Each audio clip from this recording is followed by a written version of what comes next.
Okay, so welcome. My name is Yolanda Martinez. I'm one of the college advisors. Thank you for joining us today for this information session. We're joined by my colleague Marcos Atahaptas and our presenter Julio Puentes, and he's with the United States Department of Agriculture liaison, specifically with the Office of Partnerships and Public Engagement. So he's here today to share with us the opportunities with the USDA, and then he's going to go into the opportunities with HACU, a partner of the USDA. So with that being said, Julio, welcome. Thank you, Yolanda. Thank you, Margosata. Thank you, Maria. Thank you, Wright College. I always enjoy the times I get the opportunity to present to your students. So it's always a pleasure being here. We've had several students participate in some from Wright College in some of our programs. So looking forward to having many more, and hopefully Juliana and Jose, that you'll be one of those students who will be participating in some of our programs. As Yolanda mentioned, my name is Julio Puentes. I work as a liaison for the U.S. Department of Agriculture. I am based here in Chicago. Normally, I'm based out of Northeastern Illinois University, but as many of us are now, I'm working from home in the last 2 years. I actually live in the southwest side of the city. I'm in a little village, and so I will apologize if you hear any background noise. Hopefully we can limit that to people coming in and the dogs. Hopefully they won't bark this time around. But we'll move forward with our presentation, and to give you just kind of an overview what we'll be talking about today. I will warn you that it is a lot of information. Hopefully it'll be too cumbersome for you, but always feel free to stop me, ask any questions.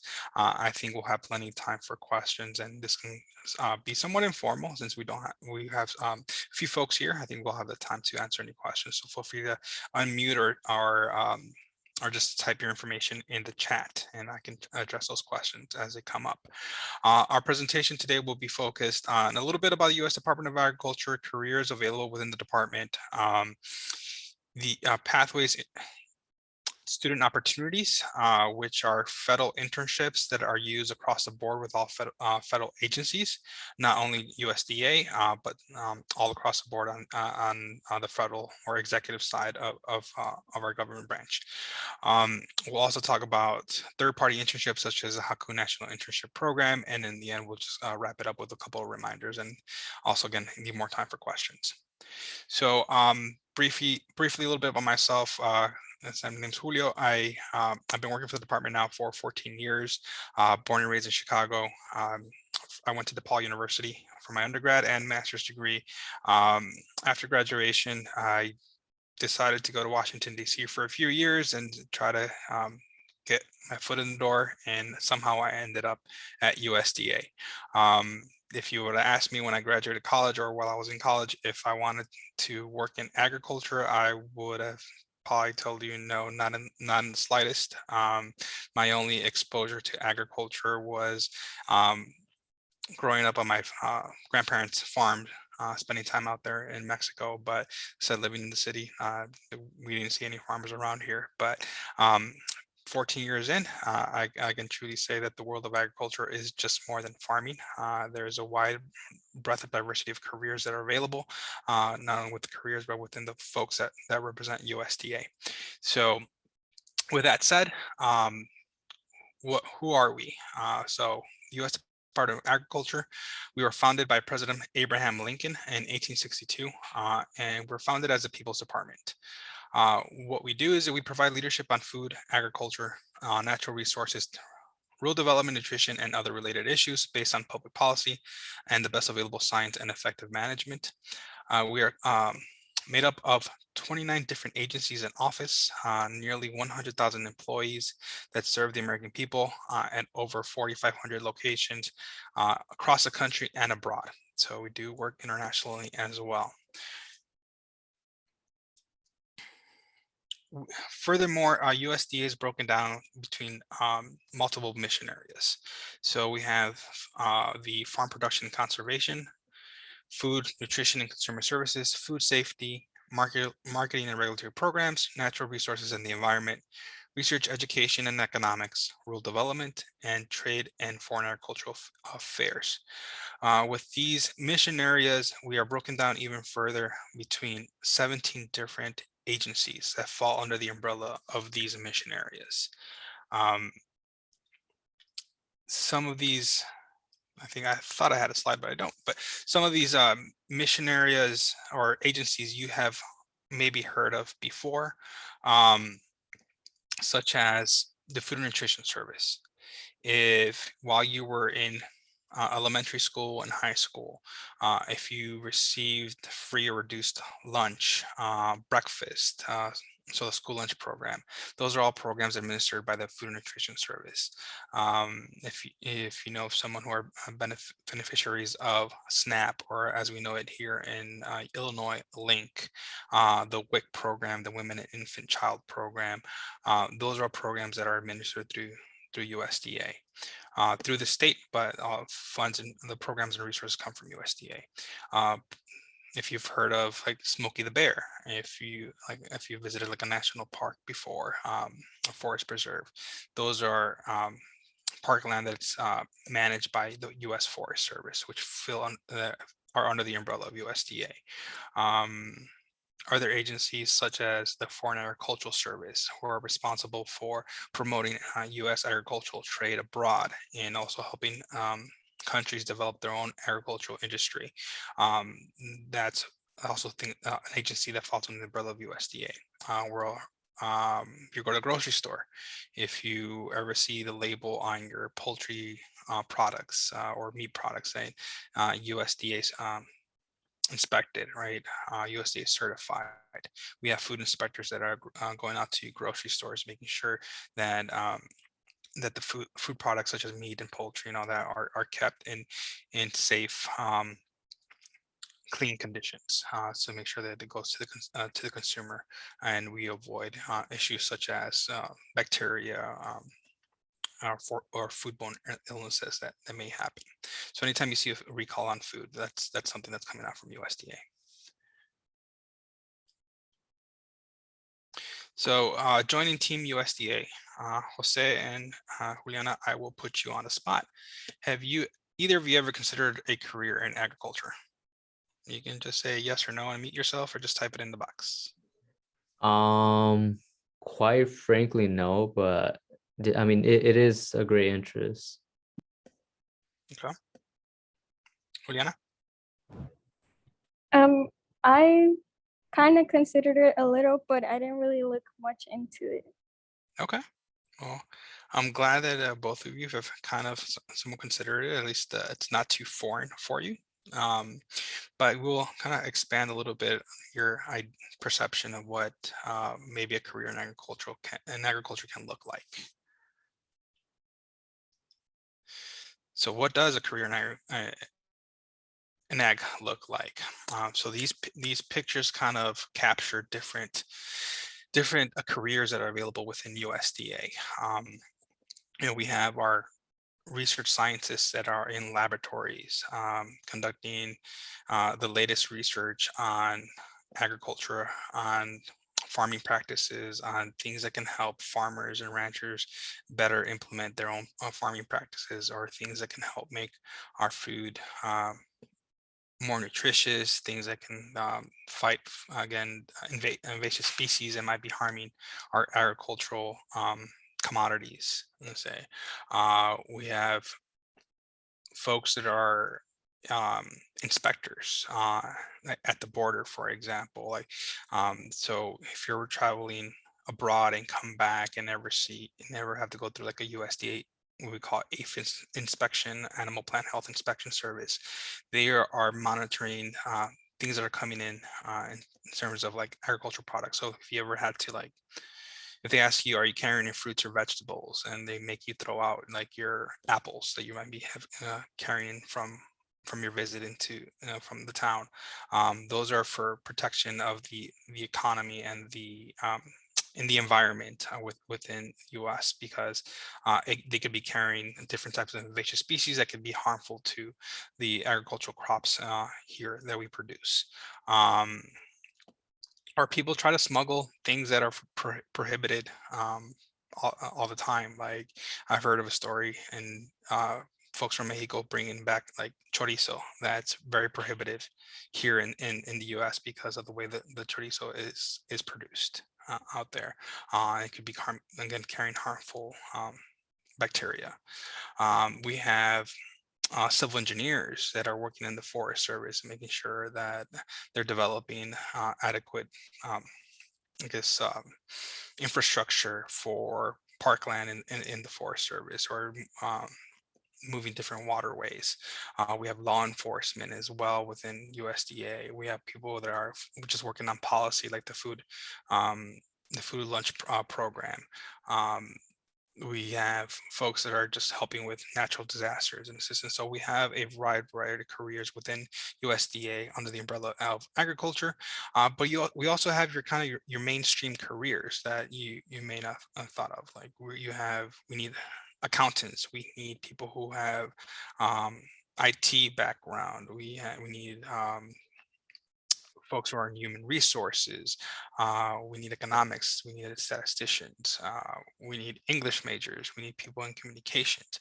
I like to kind of frame or USDA as a large company with 17 different smaller companies under it, but we still need support staff to be for our agencies to carry out our critical mission areas based on our mission objectives.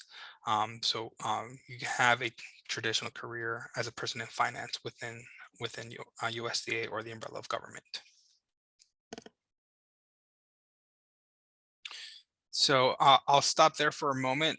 Does anyone have any questions before I move forward? Okay. So next on our presentation, we're going to get into pathways. So as I mentioned, pathways is a internship and recent graduate program or student developmental program for folks who are either still in school or have graduated. This is our kind of the U.S. government's main internship program. So if anything, if you're interested in a career in federal government, this is a program that you want to look to first for opportunities, because these opportunities is what's going to get your foot in the door to become a permanent employee within the federal government. There are 3 different programs under the umbrella of pathways. The first one is the Pathway Student Internship, which is for current students, whether you are in high school or you are in college or a university, or you are even at the graduate level. Then there's the recent graduate program, which are for recent graduates. So you can start applying to this program within, I believe, 180 days of your graduation date. And then you have up to 2 years from the day you receive your diploma to be able to apply for opportunities under the umbrella recent graduate. And then you have the Presidential Management Fellowship Program, or PMF, which is primarily for upper level students in terms of graduate. So someone pursuing their master's, PhD, or JD, even medical degrees. You would apply to the Presidential Management Fellowship Program. So the internship program, the Pathways Internship, you must be accepted or enrolled at an accredited institution, either seeking some type of degree like a diploma or a certificate. You must be a U.S. citizen, at least 16 years of age to be able to apply.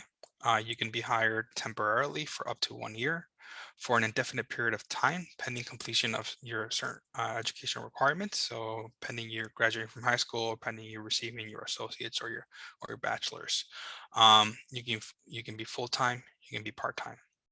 At the conclusion of your internship, if you have met all the performance requirements, if you met all your educational requirements, and there is a vacancy available, you could be converted non-competitively to a full-time position, meaning that you no longer have to reapply for your position or your vacancy. You no longer have to compete amongst other applicants for your position. you have met all the requirements of the program, and the agency can make you a permanent employee if all the requirements are met.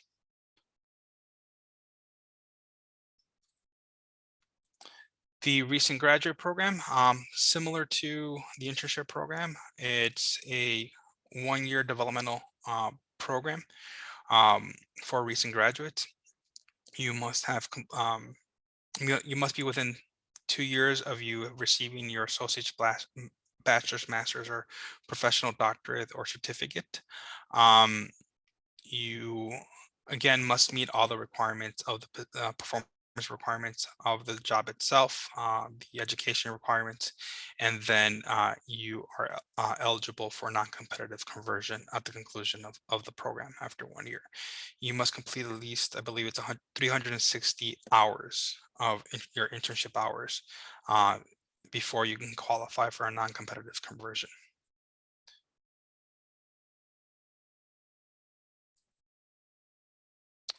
And then the Presidential Management Fellowship Program. As I mentioned earlier, this is for folks who are in graduate school or pursuing your PhD, your JD. This is the premier development leadership program for the government. They are looking for top-notch students in this program. They only advertise this once a year, usually in the fall. It's a 2-year program. And the nice thing about this program, if you're accepted, is that you get to kind of identify or rank the agencies that you want to work with, and then you are put on a rotational basis throughout your 2-year developmental program to get to know different aspects of the agency. So you could be placed like within the finance department, within a policy department, within kind of IT department. You kind of get to rotate to get to learn all aspects of the position, and then afterwards you can then become converted non-competitively. And Jose, I see a question. Give me a second.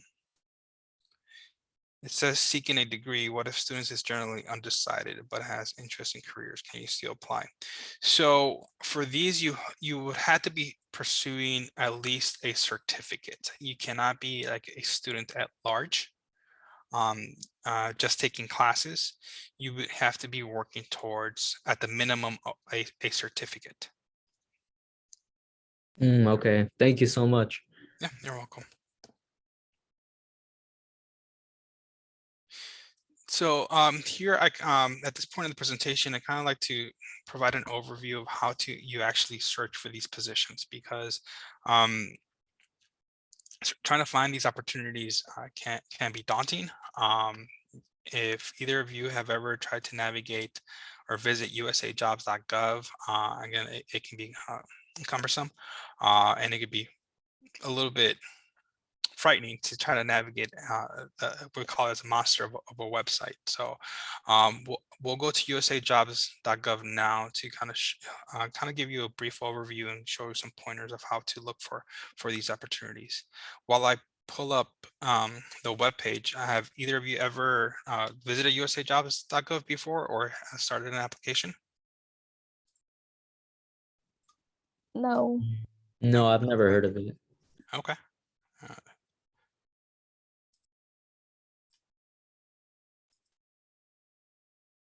All right, I think that should be showing now. Can you see the screen, USA Jobs? Yeah. Yeah. Yeah, we can see. All right, so usajobs.gov is the main job application website for the federal government. This is primarily where you would find jobs for, again, the executive branch, not necessarily congressional opportunities or part of the legislative branch. You would recommend that if you haven't already done so, as you indicated, to create an account, create a profile, and you can do that by scrolling further down here, and you can see the tab here that says create a profile. It's going to ask you, as you create a profile for any other type of like website account, you're going to input your demographic information, like your your name, your address, phone number, email.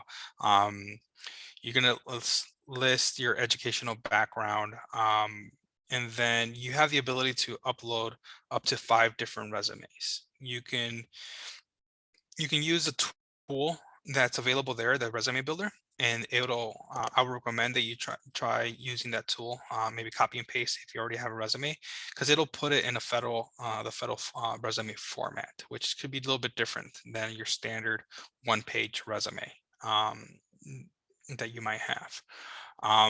But like I say, you can upload up to 5, and I usually recommend that you have a standard resume, and just so it could be searchable, and employers can look see your resume if it's available if they're searching. But I would also create resumes tailored to the jobs that you're applying. And I'll talk a little bit more about that in a second. But here, like I said, you scroll down, you can create a profile. Once you have your account, you can start doing searches, and you can, by searches, I mean that you can go up here, type in, what you're looking for, the location, create a search. You can filter out all your requirements, all your interests, and then you can save it. You can save that search and then ask the system to notify you every so often, like either daily or weekly or monthly, for any new positions that have been posted based on your search criteria. That way you can be up to date when new positions are available. So I recommend that you set it for daily, because in reality, positions will be posted on a daily basis. You may not get new results every day based on your search parameters, but they could be essentially new positions posted any day. And unfortunately, we don't have advance notice when positions will be available. So once you're here, what I would recommend, like for yourselves, if you're current students, so I would just type in the word internship and then click search. I would leave the location blank for now.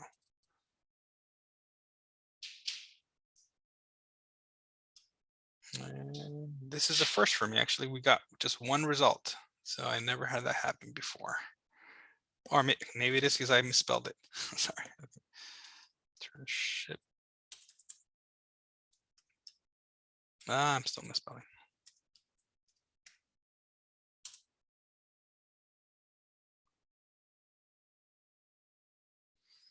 There we go. It's more like it. So we've come up with the result of over 1,000 positions. And so again, that could be very daunting and frightening to come up with, like, how am I going to go through over 1,000 positions?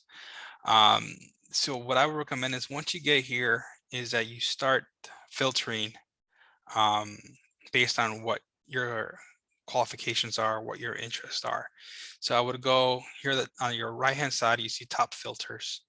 I would scroll down to where it says click off on students, because that's, you want positions that are available for students, and there should be 185 of those. You can scroll a little bit further, you got to the pay scale. I will leave that alone, even though you might want to earn over 6 figures at the time. I would just leave that alone for now. Scroll down even further, you can see department of agency, and you can see job series. I would go to series first, and here's where they start listing the classifications of the jobs that are available. So the first one that comes up, the 000 series, that's for safety, health, and physical type of positions. You can go to positions under social sciences for psychology. You can go down further to like human resources. If you're in the sciences, biological sciences here at the 0400 series. So I would, to see here, engineering has 33 positions available. So I'm going to click on this one. I'm interested in engineering. So now we're down to 33 positions. If, for example, you say, I have my heart set on working for USDA, I would go back and look at the Department of Agency to see who's advertising positions under engineering? Very first one, A's. Agriculture is not there, unfortunately, but you have some with the Army, Department of Defense, Department of Interior, even some at NASA, Department of Transportation. So let's see, we'll click on NASA. And now we have 11 positions available. So that's a little bit more easier to navigate and go through.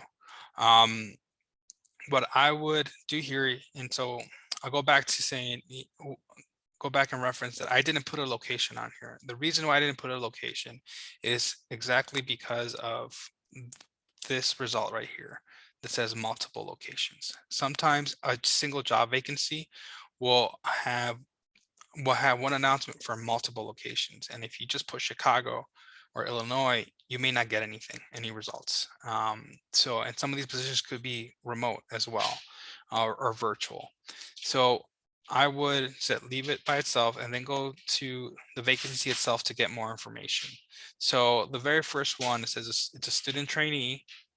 It starts at $15.47 an hour. It's a GS 4 through 9. The GS 4 through 9 refers to the pay scale. And so the GS pay scale is from 1 through 15 at the highest. And based on each step or each scale, there's a certain starting point in the salary, which really doesn't kind of impact you at the moment right now, but at least it gives you an idea that at minimum, you'll be earning $15 an hour. The other thing that I would say is highly important to look at is this right here where it says open. It's open from February 7th to February 11th, meaning that if you're interested in this position, you have to get your application in by February 11th at midnight Eastern time. At that point, the position will close. It will no longer be available in your application. You won't be able to submit an application. There's short windows to apply with these positions. So that's why I mentioned earlier is that when you set your notifications for positions are posted, set it for daily, because you'll get a notification on the 7th, a new position has been posted, and you only have 4 to 5 days to apply. At least if you have your notifications daily, you'll be notified. But if you want to get more information, you click on the hyperlink. We'll go into the vacancy itself. And then here's where we'll get to learn more about the position, and we'll get to learn more about the agency and the requirements. We'll look at what locations are available. Some even have videos to kind of explain who they are, what they're looking for.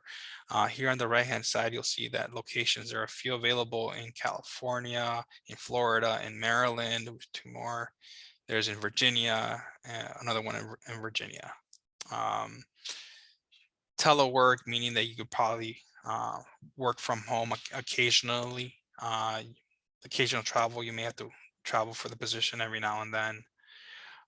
You scroll down a little further, you'll see the duties of the position, and then requirements.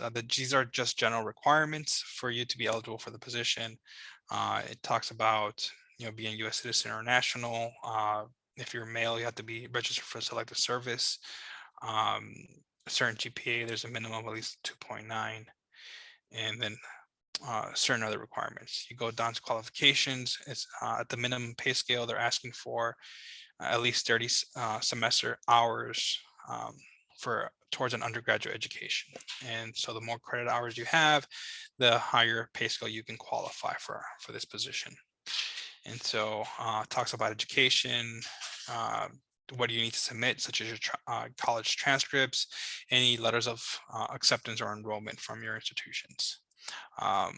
If you go down all the way, usually at the bottom, it says there's a required document such as your resume, your transcripts, but then there's a contact person here usually listed that you could follow up directly with that agency to inquire about your application.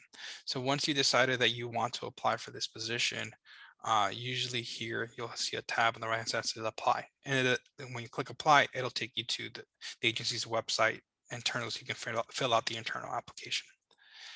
So that was a lot of information, I know, but I hope that kind of gets you a better idea of how to digest or dissect a job announcement on USA Jobs. And Jose, I saw you had another question. Let's see. Internships are great ways for students to build skill sets for starting careers with interest. However, can students qualify for any if they don't have much experience?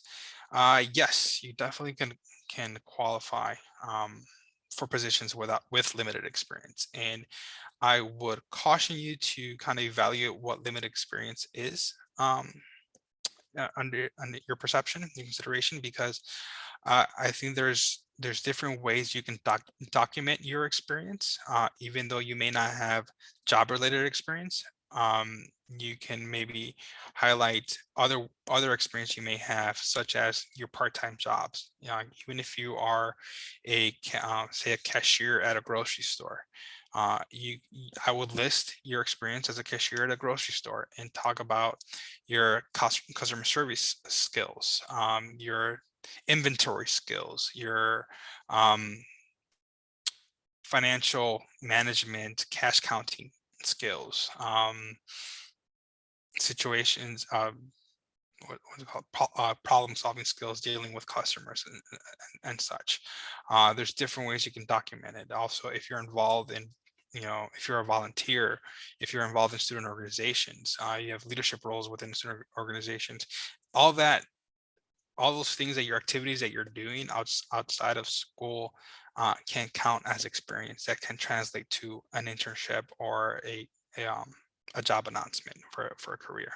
I would just sit down with your career advisor at school and see how you can document that experience.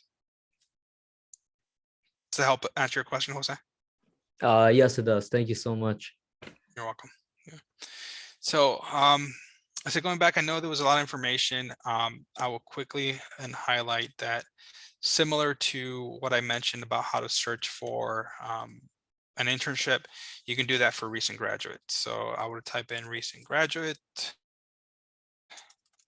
and leave location blank, click search, and we'll come up kind of with the same type of results. Here we have over 800 positions. I will scroll down further, click on 800 recent graduate. It actually filters it down between to 100. I'm not sure why there's such a disparity between 100 and 800. It might be just the way that the HR person lists the position, but to be on the safe side, like I said, I would filter it by recent graduates or by students, just to make sure you're eligible for the right position. And as I mentioned, stay away from putting the location. And one thing I will add with location is that I know your first instinct will be to look for a position here in Chicago, here in Illinois, while you're close to home. But I would always recommend and encourage you to be open and consider jobs outside of your home state, if possible, especially if you have the flexibility, you don't have as much of the responsibilities to stay home. It's a perfect way to try to get your foot in the door and always try to find opportunities to make your way back once you're already within the federal government. Aside from that, it's a great learning experience. It exposes your relationships, your network. It's highly beneficial. Like I said, that's what I did when I graduated from college. I just packed up my car and moved to DC, and if it wasn't for that, I wouldn't be here working for USDA today, and I wouldn't have such a broad network as well. So I would encourage you to consider that. So that is kind of all I have in terms of USA jobs and pathways. Before I transition to HACU, do any of you have any questions on pathways or USA jobs?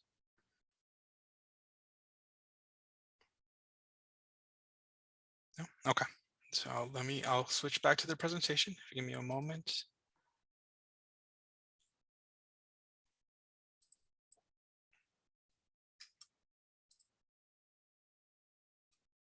All right. Is the presentation back up?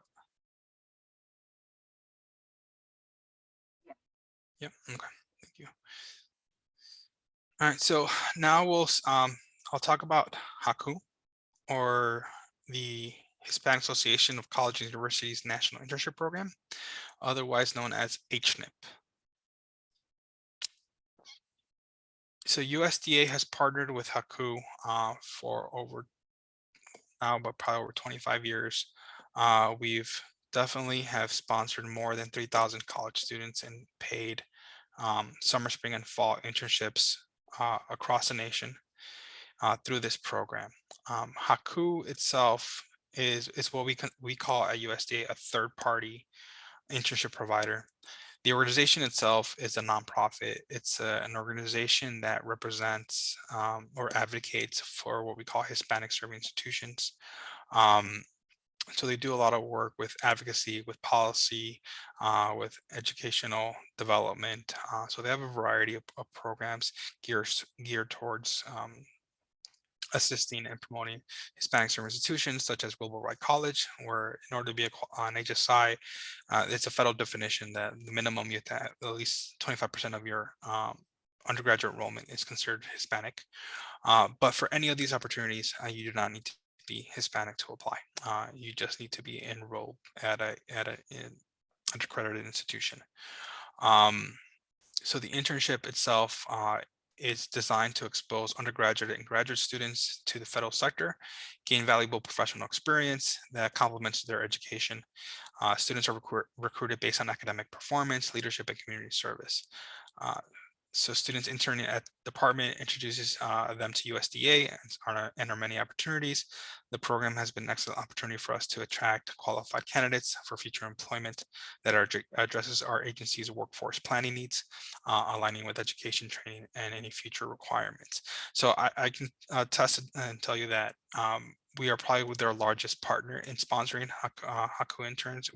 We each year we probably recruit over 200 students at USC through this program, and we've been highly successful in retaining students through permanent positions or transitioning them to opportunities that will lead to permanent careers within USDA.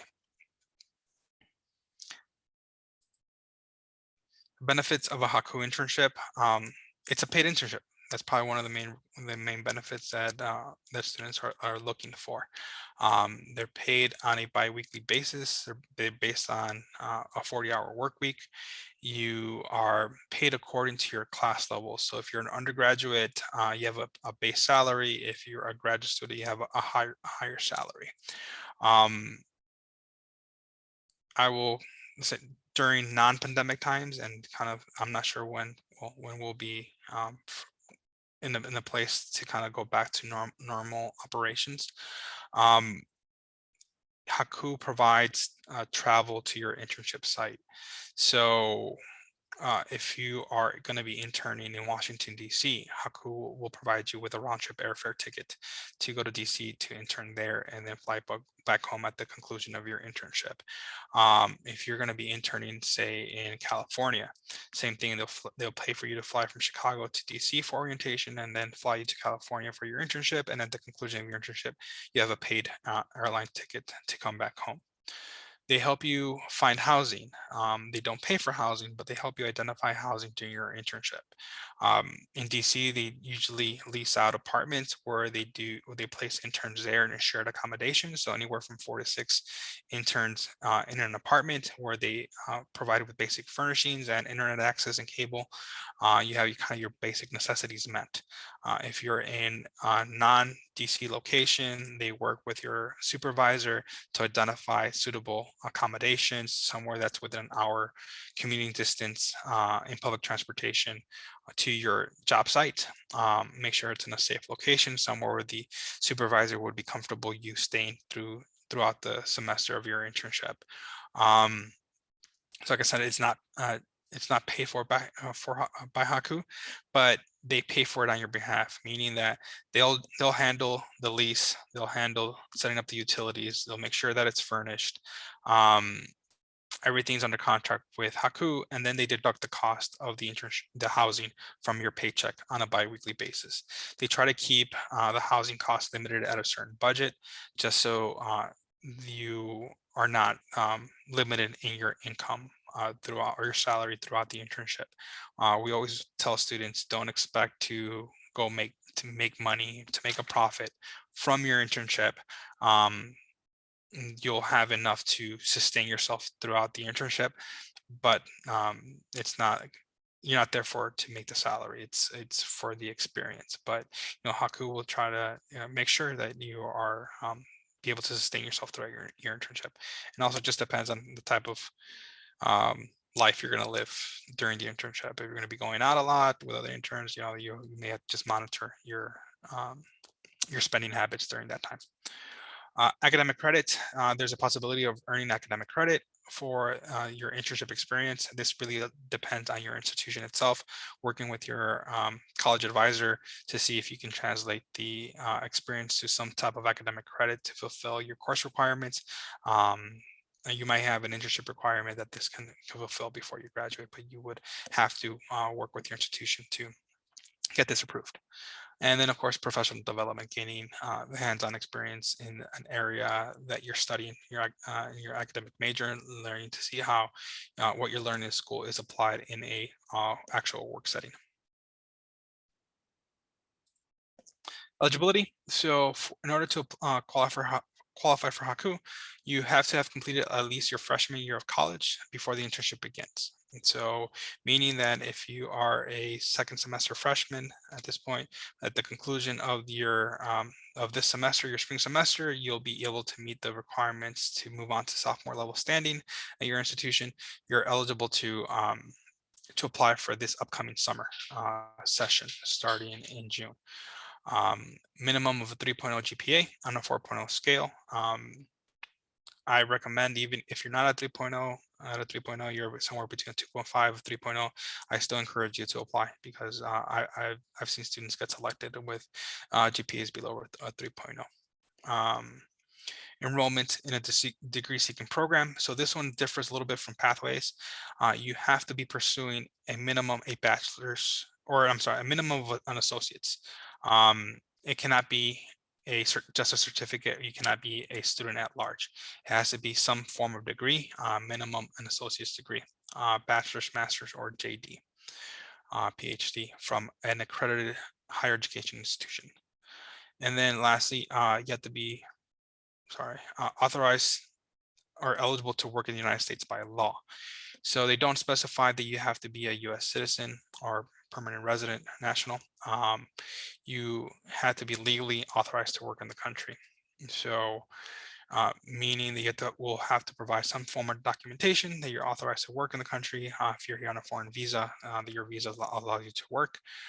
If you're a DACA student, that you have, again, the authority to work in the country. However, I will caution you that a lot of the positions do require US citizenship, and that is based on a case-by-case basis, depending on the agency, depending on the sensitivity of the position itself. Why they don't mention US citizenship on here is because you won't be considered an employee of the agency you'll be interning for. You'll be considered an employee of HACU directly. And so they can hire you based on their hiring criteria. So federal internships, what kind are available?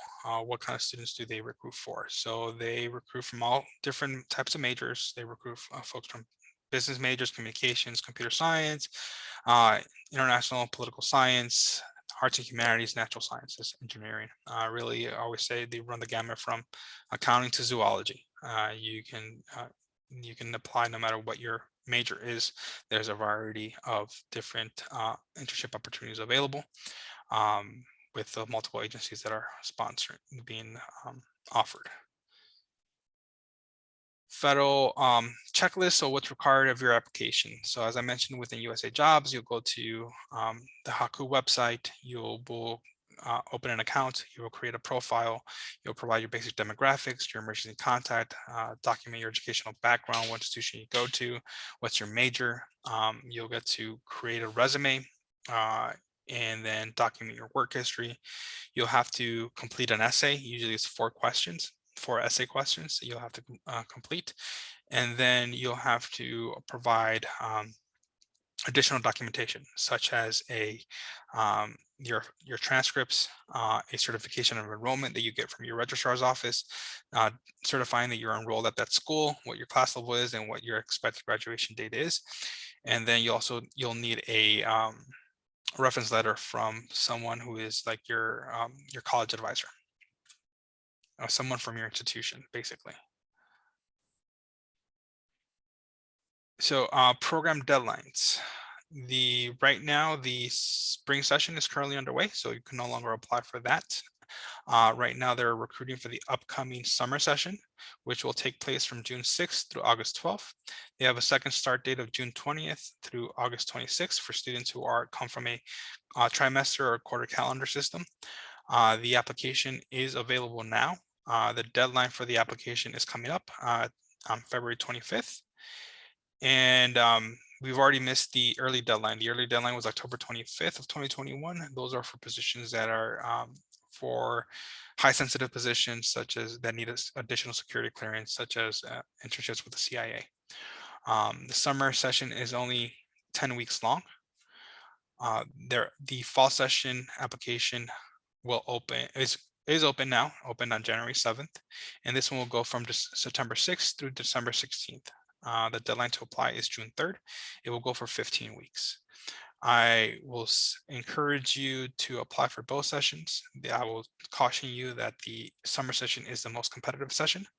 They receive the most number of applicants. So that's why I would also encourage you to apply for the fall session. I know that's a time that you're considered to be in school, but depending on your situation, if you have the flexibility to take the semester off, and if you're selected for an internship, I would encourage you to apply. And again, nowadays in a virtual environment, there's ways to kind of keep up with your studies remotely and still work a full-time internship and attend to your studies at the same time. Here we have a disclaimer that corporate internships, you do have corporate internships, but I'm not going to get into that much because I'm not as familiar with them.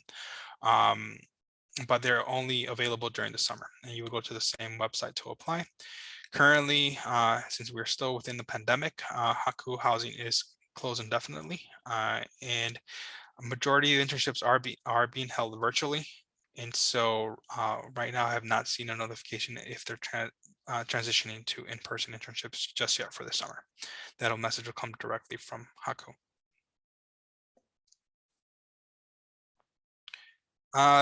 Things to keep in mind: be flexible. As I said to USA Jobs, if you're applying for a pathways position, I will say the same for HACU. Be flexible in considering internships outside of your home state or your home city. These positions especially with HACU, are only temporary. They're 10 to 15 weeks long. So you do have a conclusion of internship, an end date.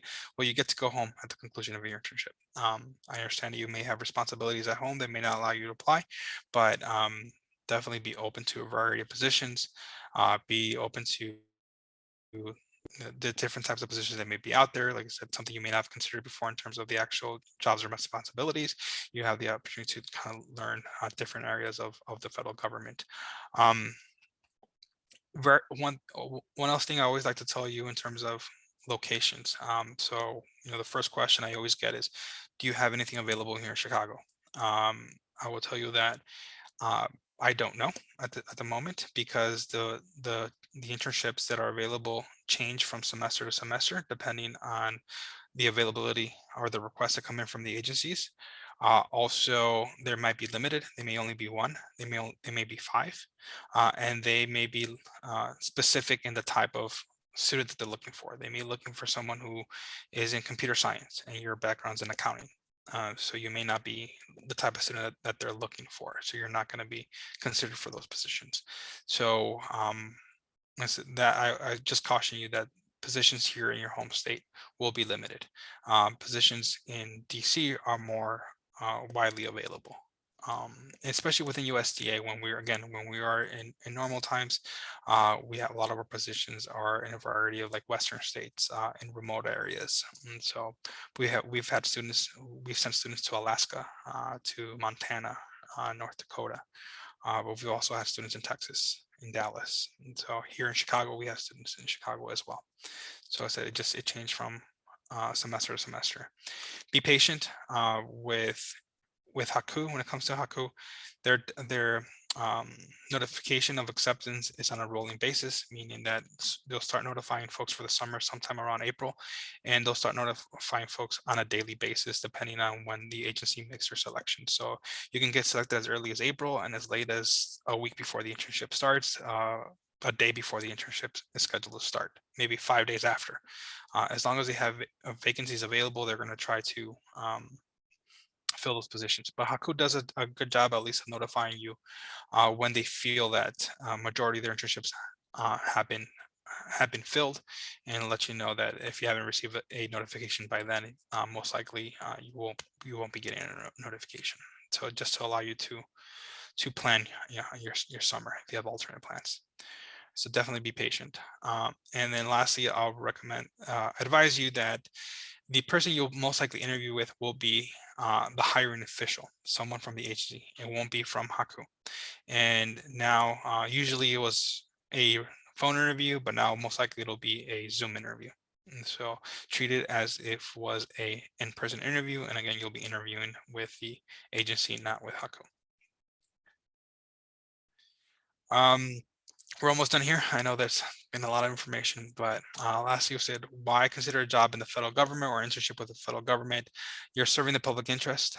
You're a public servant. You might be working in areas that you're passionate about, that you have interest in, such as healthcare, such as areas of Veterans Affairs, immigration.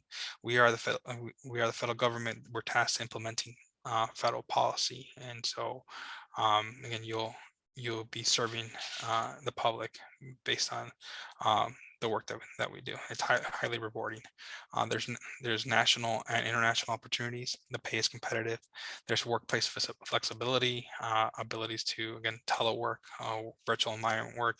Like I said, I've been working primarily from home for the last 2 years. Even before that, I was able to work at least from home 3 days out of the week, going to the office 2 days a week. I was able to complete my graduate degree while going to school. And actually, my office helped me pay for some of my classes as well. And so there is flexibility. And of course, the competitive retirement benefits, your health insurance benefits, and so forth. And that brings us into a conclusion of our internship. So I know we have a few minutes left, and I will open it up for questions.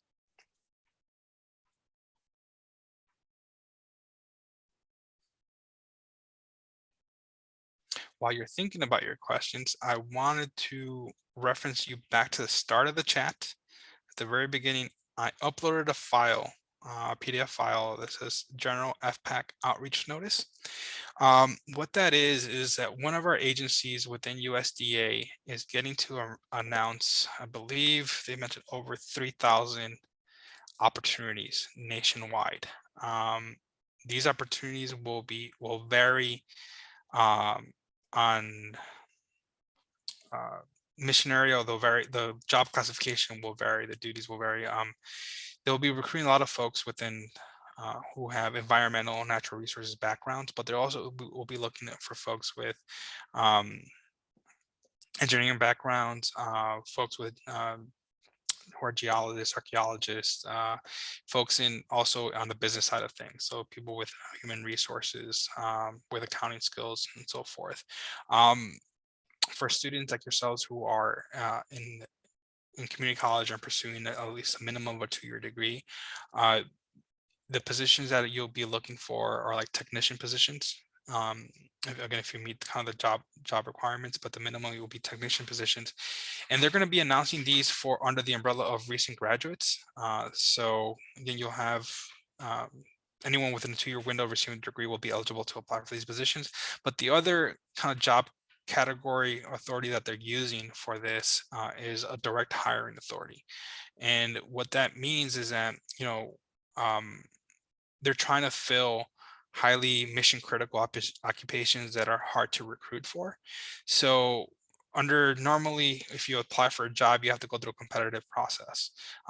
You have to meet different requirements, but under this authority, the direct hiring authority, that you can meet with a hiring manager, go through an interview, and he can hire you on the spot because he has a special authority to fill this position based on the mission critical occupation. So if you find a position that you are eligible for under a technician per se, you can schedule, find you an interview, and then interview for the position. The flyer itself has a QR code. So what they're doing right now is trying to collect resumes in advance, will these positions be announced? And if you scan the QR code, it'll take you to like a form survey. You can enter your information and then document which states what are your top 5 states that you would consider working for, and then have the ability to share the resume with the recruiting officials. And then they can kind of get ahead of track, advance in terms of when the positions are available. They already have a pool of candidates that can try to target and recruit, so they can start hiring people right away. So I would highly encourage you to just list your name, go to the survey form, fill out the document, and then maybe upload your resume. So, and that's the last thing I'll say. So any questions, Jose, Juliana, anyone else that joined us?